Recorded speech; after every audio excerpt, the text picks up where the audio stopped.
I've come down today. It's on a gentle southwesterly, and the main job today is to carry on with some raspberry pruning. Now, with summer fruiting raspberries, I've decided to do it a little bit later than most people do, only for this reason. That is, as you will see when I show you down the line, here we have some that I've been working on.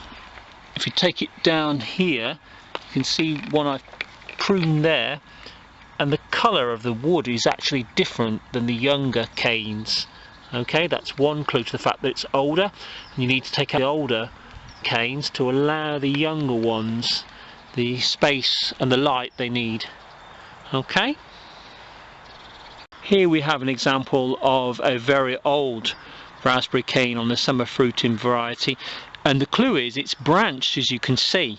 And look how in winter here, end of December, it's a different colour. If I put it up against another branch there to the left, you can see it's a different colour to the younger wood.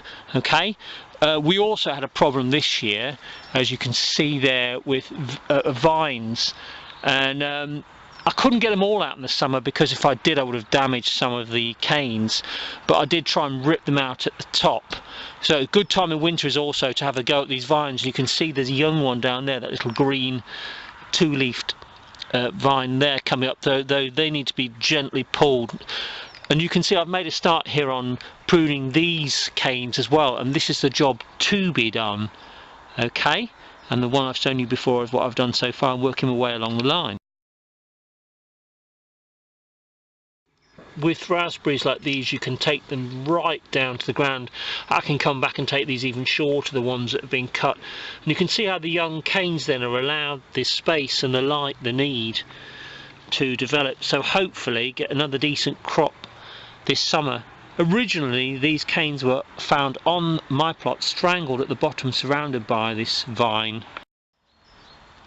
Once the pruning job on these raspberry canes is done, I'll then do what I did last year, where I put some stakes in right along the line, all along this bed.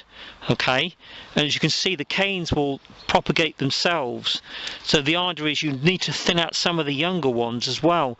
But we found that by putting the stakes up and running some gardening string along at least 3 or 4 levels, it contains the raspberries within on the line, and then anything that falls out of that, as you can see there's some weak canes on the outside of the line there, can be taken out over the winter period.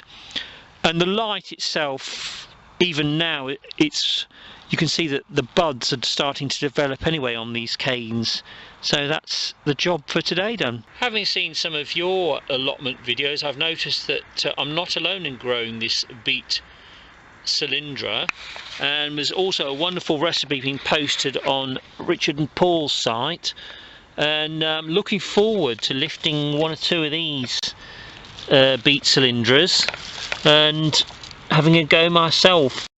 Here we have a triple grafted pear tree on a dwarf rootstock, and it's got Burr Hardy and Bon Chrétien and another variety which I believe is a conference. And basically it was damaged in transit, this particular tree, but it doesn't matter. As you can see, I've taken out where the damage was, and already the buds are developing around it. So this year, for the first time, I've tried my mix, which I discussed on my earlier video, which is a bit of apple cider vinegar and detergent. I diluted 20 mils of the vinegar into 2 litres of water, pressure spray, a couple of drops of detergent. Don't add them until you've added the vinegar and the water. Pump it up, spray the whole tree. This is my Uhland's Gauge plum after the spray treatment with apple cider vinegar, 20 mils to 2 litres of water, a couple of drops of detergent. I've given it 4 treatments over 4 weeks. Okay, to me, looking at it now, I can see far less oozy sap. Okay, and this is where I believe the fungus gets in, and of course inside here, where you've got this sort of crown here, where I aim to this goblet shape, this tree has never produced a crop what I would call a crop. It's only ever had 4 or 5 gauges. But with the apple cider vinegar, and also with lots of planting of garlic around it, not to mention the fact you can also use chamomile and mint. Okay, if I just turn around, there's some mint there, which is near to a pear tree. Also, as you can see, the tree's got space around it, plenty of free earth around it, and that's my own grease pen. I'm using Vaseline there. Okay, I'm not saying that this is going to work, but it looks much healthier.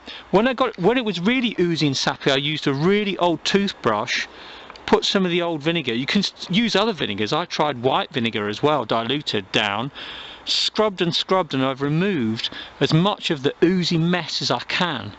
Surely that's got to help to get rid of any infection, and also it'd be healthy, because anything else you use, it's going to get into the fruit if it's an insecticide or a pesticide or a fungicide. You know, I mean, that's, as you can see, that's where there was an oozy gap there in the tree. But let's hope this fruit tree could be saved. Watching the wonderful rhubarb song that John, aka Jackaroo, put on, reminded me to have a look at mine. What a wonderful plant this is, rhubarb. It's so forgiving, isn't it? It's got its own little bed all along here, which it shares with a little bit of blackberries. And the little beauties are already coming up now, end of December. Well, that's it for today, end of December. Bye bye 2018, coming very soon.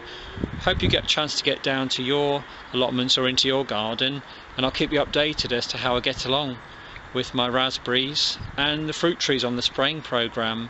Hopefully, fingers crossed, no pear rust next year, or if it is, at least maybe my remedy might work. I'm sure it must be everybody meeting up at the end of the day for a good old chinwag.